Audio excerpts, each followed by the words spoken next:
What about you? You don't like to sit in the middle? Get up here. Thank you. Does everyone know all the Pecha Kuchas? Nobody? Okay. Please read Wikipedia.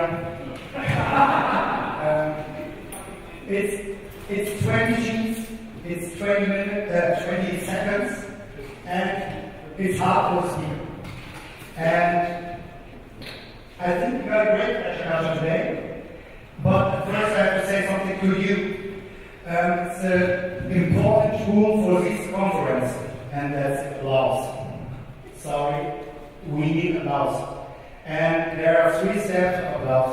The first is a small one. You like it, but it's not so much. So please try it out. Okay, it's enough. Okay, the second step of applause is a little bit more enthusiastic. You are sitting there and thinking, okay, maybe today, Neos 1-0 starting, and so it's a great applause. You like it? Come on.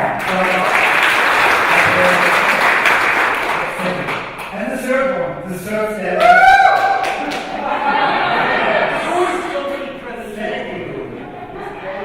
And the third step is hurricane. Yes, you stand up the screaming and you are happy with it. Try it out.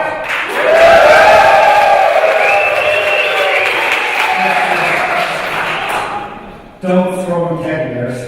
And much important is forget step 1 and 2 for this discussion. Yes. Okay. Now our speakers. We got 4 Pecha Kucha speakers today. The first one is Sven.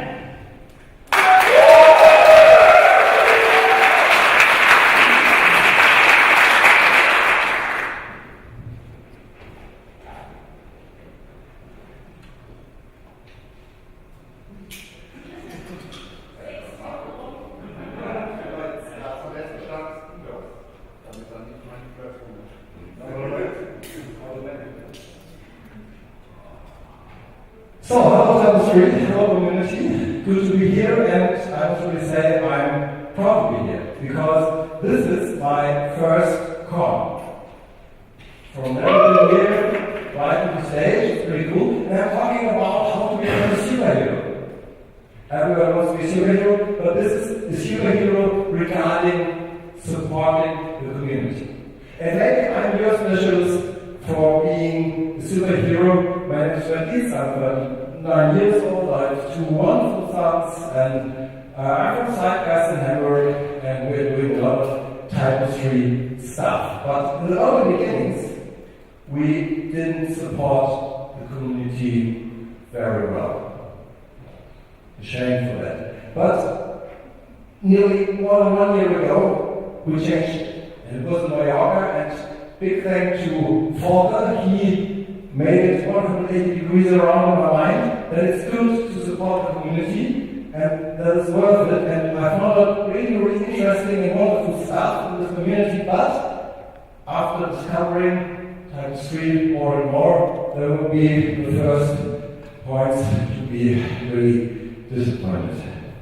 For example, I was able to find out what about donations, and I thought these wonderful numbers, but they are not so huge. It was very amazing and disappointing for me. So small amounts of donations. If you want to be one of the top 20 donators worldwide ever, then donate €501, and you're in the list of the best 20 in the world ever. So my question was, where's the problem? Maybe the rich agencies, the majority of the agencies, maybe they could donate a little bit more. Maybe they can have a bigger membership or stuff like that. But what about the clients? I think this brilliant content management system deserves more. There must be a solution to improve this, because there's absolutely no topic. These kind of donations and become a member and maybe have a better membership, but there is a solution, right?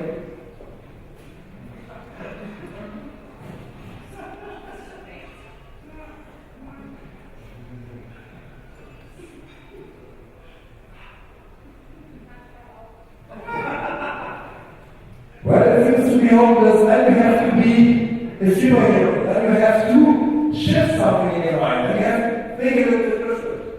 And I think there's a possibility for a lot of agencies to do a little bit more. Spend a little bit more time, donate a little bit more, maybe have a higher membership. But then you can be our hero, because you're so rich, maybe you give the community a little bit more back. But if you want to be a superhero and you're not one of the richest companies of the world, then there's another solution. And this is the main point of this idea. You can also be a superhero when you use the force of multiplication. It's good when you want to do more for the community, but you're only one. But each one of your company has a lot of clients. What about that? How many money they're saving every year by using an open source content management system? You can ask them, but normally, you never did it. Why does I have to do it? You won't do it. We have as one missing link, and this is maybe the gamification factor, and we want to have a donation level and force your clients to donate. You don't know the answer, just ask them. They won't fire you out. It's okay because they say so many money encourages them to donate, or people in the network enforce memberships or even one-time donations. And let's start kind of a battle. Let's start in 13th of November. Then we have 12 weeks of battling all the agencies which are members of the association. And then we finish on 4th February, a few days before the General Assembly, and the winner, the donation hero, will be, of course, the agency with the most earned money for the community. Only one winner, that will be fair. The idea is that we will have 4 winners in the 4 categories of membership. And if you want to know how to get the fame, the prizes, and the trophies, then you have to wait a minute to the 13th of November.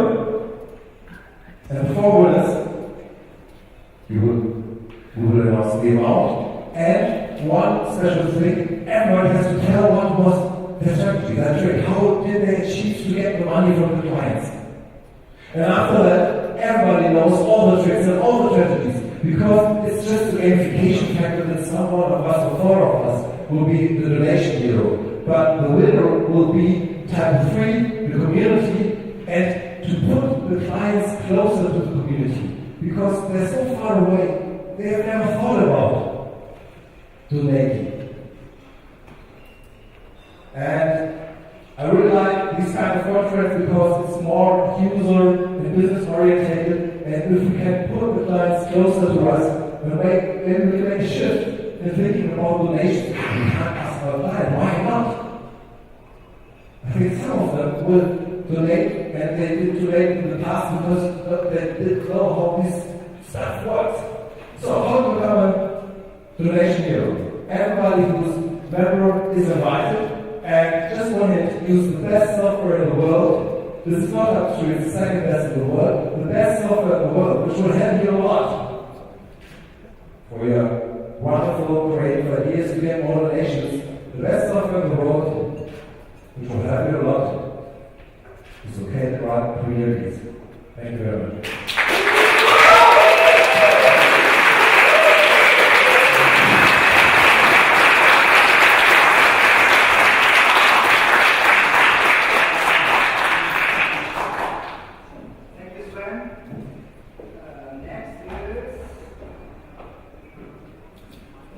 Very shame.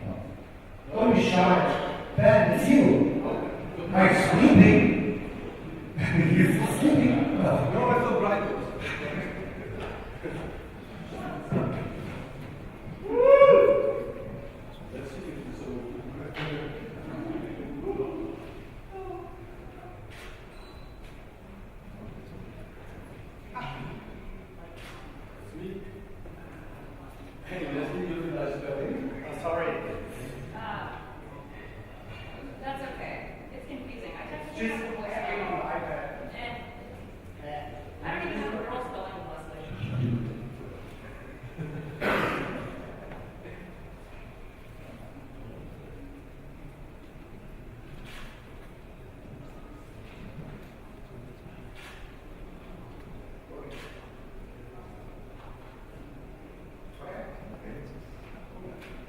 Okay, guys, really exciting Pecha-Kucha. Something else to talk more about community. So this is Volker and me, caring for each other. My Pecha-Kucha is totally about caring for each other in the community. And communication and trust is something that I speak a lot of in the presentation that I do this year. Because I feel this is something that for our community is very important. Our community is at the heart of what we do. Working together, we have one project and one family, exchanging knowledge and innovation. And if there's one thing that's important in our community, then it's caring for each other, because that's the basis of our social understanding. So gardening is a very important aspect, as Lesley well knows, of course. Taking care of the community is also of great importance. So we have all kinds of teams here. Teams and small flowers. We need to take care and we use different tools to nurture and fertilize. We have to love our community, just like our garden needs the sun. It's essential and it's one of the key values for our community, which is basically the passion we work with. This garden needs the sun, like our community needs love. The spirit is what we do things. In communication, we have there's a lot of stuff that can go wrong. Like I showed in my previous presentation. We can, with all the brilliant tools we these days have, we can still work with each other. And, one of the things that we need to do is something we need to trust each other and get back to the basics of this for our community. So the friendly support we have in our community is a joint effort. There are two focal points I would say that we have in our community for easy participation, which is scalability and trust.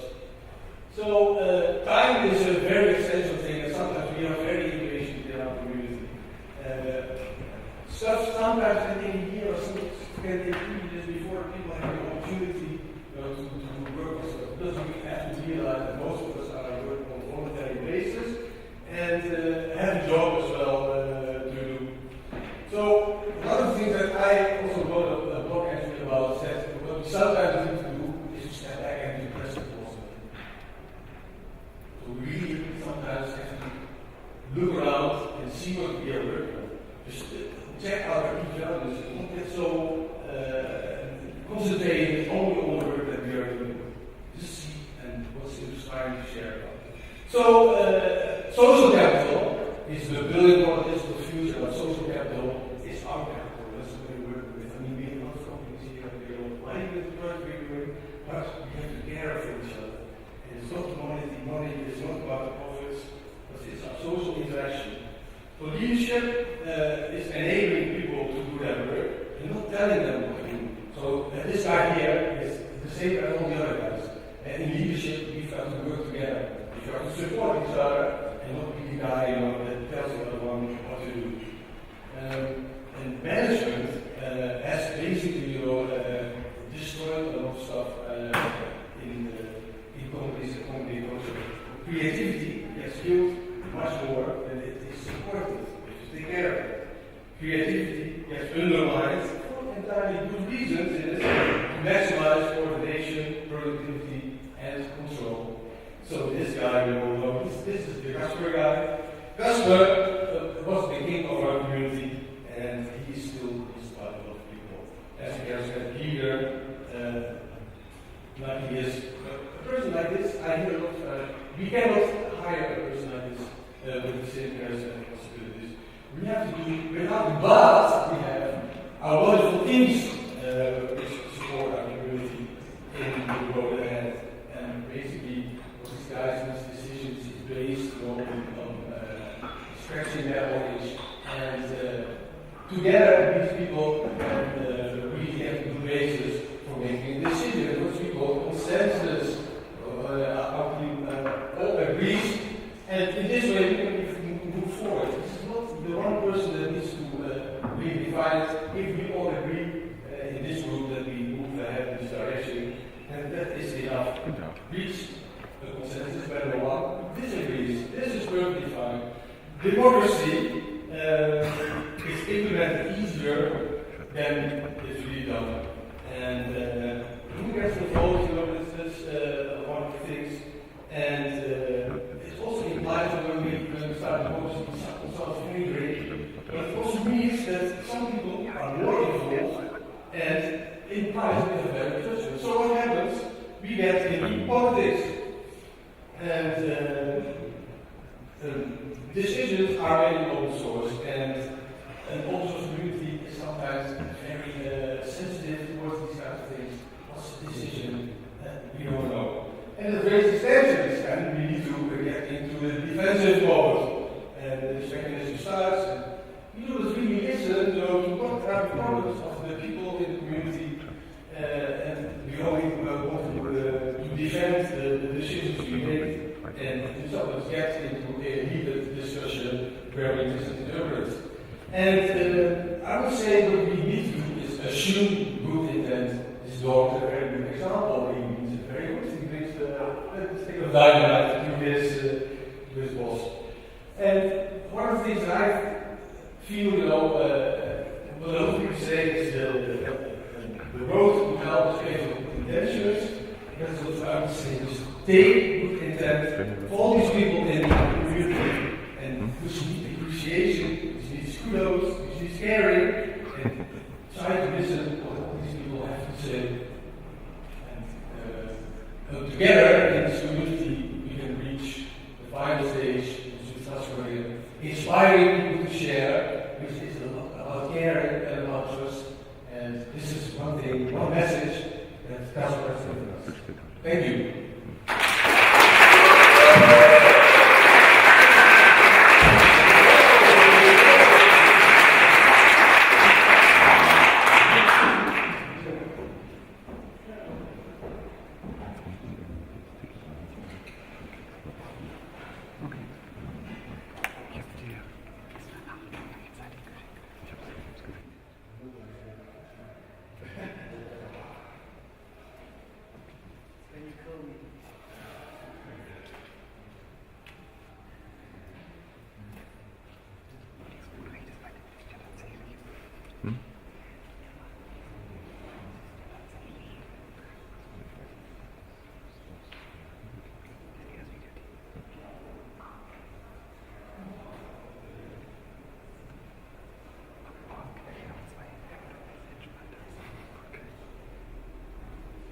Okay, great. Hi everyone, my name is Lesley Hawthorn, and this presentation will be on negotiation theory for peace. It will be short and sweet, so we'll be talking a bit about how to have difficult conversations. This gentleman is named David Eaves. He is an expert in negotiation theory, and especially how this applies to free and open source software communities. David is most well known for his quote that the most successful open source projects are those where their leaders have excellent soft skills. So the ability to operate well as social actors. What we often don't realize about open source projects is that every single transaction is a negotiation. Think about an issue. If someone marks that as well fixed and someone reopens that bug, that's actually a negotiation. I don't think this is a problem. Wait a minute, I do think this is a problem. Let me reevaluate that. Maybe it is a problem. When we're negotiating, we constantly have to consider where the positioning is of our interests and our relationship. When we're good friends with somebody, we're in that happy little green quadrant, right? We get along really well, we both want the same things. When we're in some of the other quadrants, those discussions become much more difficult, and this is where negotiation theory can help us. Especially since we automatically assume that conversations that aren't with our good buddies are going to be terrible.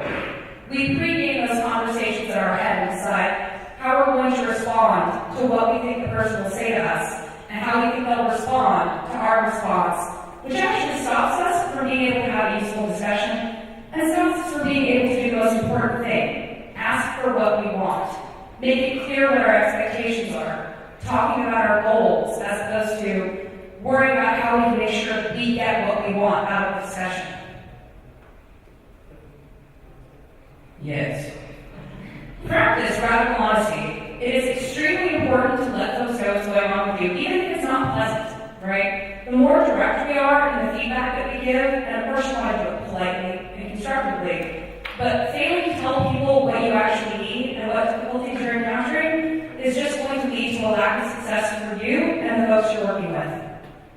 Consider also focusing on positions versus interests. Positions are, I need it to happen this way. Interests are wider goals. So I want to have a successful, happy life is an interest. A position is, I must be a lawyer, and I must live in this fancy house, and I must have a fancy car. Focusing on positions rather than focusing on interests and goals stops you from being able to create a larger slice of the pie for everyone involved. If there's only one right way to do it, then there's only one right way to do it. If there are many different ways to accomplish your goals, there is greater opportunity for everybody to get what they want.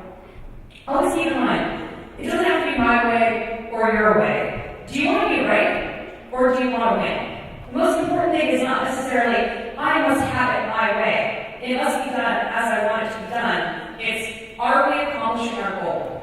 What is it that we really want to get out of this interaction? How do we get there? One of the ways to accomplish this is by using objective criteria. When we're talking to people, very often our emotions are involved. What are some ways that we can actually measure whether or not we're meeting our goal? So, does the code build? Does it compile? Yes, no. That's a really easy test, right? For human emotions, a little more complex. In those cases, practice radical empathy. What do you think the other person needs to be successful? You ask them, and you also want to think about things from their perspective. We have an idiomatic phrase, walk a mile in someone's shoes. I like to think, sit some time in this chair. Sure, you can sit down, but it's broken, it's hard, it's difficult. If you're actually talking to people and finding out what they need and what they want, you're building and establishing a more effective relationship. Remember, communication between friends is easy. And the more time you spend trying to understand someone else's position and being empathetic about their needs and concerns, the better you're able to accomplish your goals when you're collaborating and working together. Sometimes you're not going to succeed. That's okay. Maybe someone's really, kind of stuck in their shell, they're a little cranky, a little grabby, a little stabby. That's okay. In cases like that, try to find the best alternative to no agreement. What compromise can we reach where we're at least getting a little bit of what we both want out of the situation? Regardless of whether you're able to reach agreement or not, solicit commitment about next steps. Even if the agreement is just, we agree to disagree and we're going to stop sniping at each other on Twitter, right? That's a good outcome. Why waste cycles having consternation? It doesn't help you, it doesn't help the other person. And make sure that you both talk about what you're going to do to move forward. Remember, having conversations with your friends is easy. Happy little green quadrant. Take your opportunities when working with folks to strengthen either your relationship, to get along better, or to strengthen your interests, to have a better understanding of what your mutual goals are and how you can work toward them. Remember, you want to be candid, but criticism hurts. So when you are providing people with constructive criticism and telling them what you need to be successful, try to do it in a way that is kind and doesn't make them defensive. This is probably not the way to accomplish that goal. Consider this an example of how not to do it. Last but not least, there was a gentleman by the name of Randy Posh, famous computer programmer, and I highly recommend that you check out his last lecture. And the quick point of that is, he explained that if someone gives you criticism, it is because they care. If they didn't care, they wouldn't take the time to tell you that they thought you were doing wasn't the right way to do it. They would simply ignore you. Last but not least, we talk about all of these aspects of negotiation. There are literally hundreds and hundreds and hundreds of books on this subject from the Harvard Negotiation Project, some of which I've actually read. And it seems like it's all some big secret. It's all very difficult. It's all some kind of magical, mysterious thing that happens. And you have to practice it and make it a project. And in reality, what you really need is love, care, and compassion, and empathy. And the tools that you need to succeed are already there and inherent in your emotion and approach to the problem. All these other things are techniques that you can practice, learn more about, and exercise in your daily life. The most important thing is to start with love. Thank you.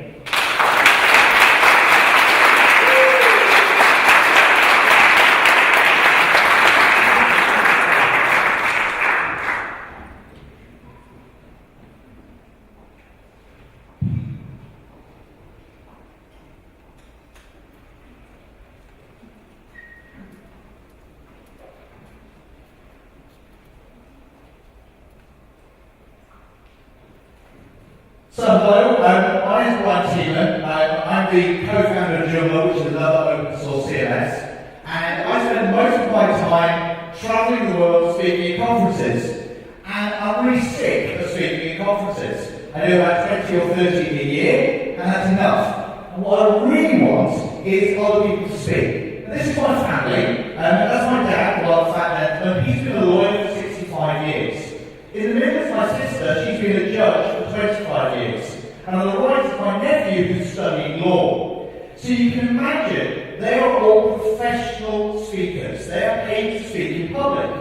So if you want to speak in my family, you've got to grab their attention. And that's exactly the same when you're at a conference. If you want to speak to people, you've got to get people's attention. You've got to do something a little bit strange. This is me in Bad Neuheim, Germany, which is where Elvis was stationed for the war. So doing this service, so I dressed up. And when you get people's attention, don't just stop there, keep their attention.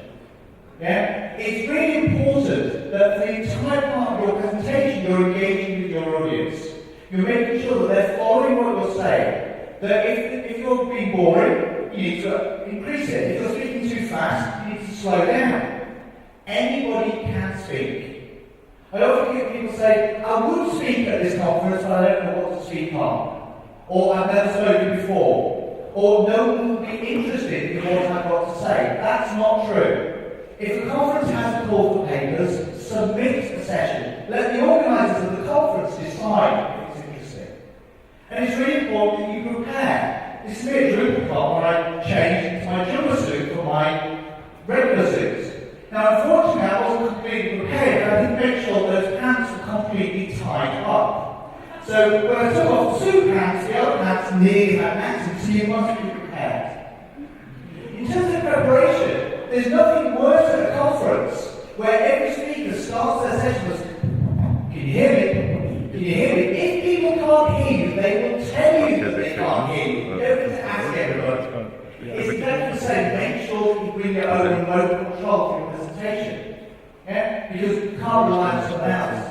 Now, I don't like to climb. I don't like to stand behind the lectern and hide behind here and read my notes. Because that doesn't work. You need to remove the barriers and speak to people.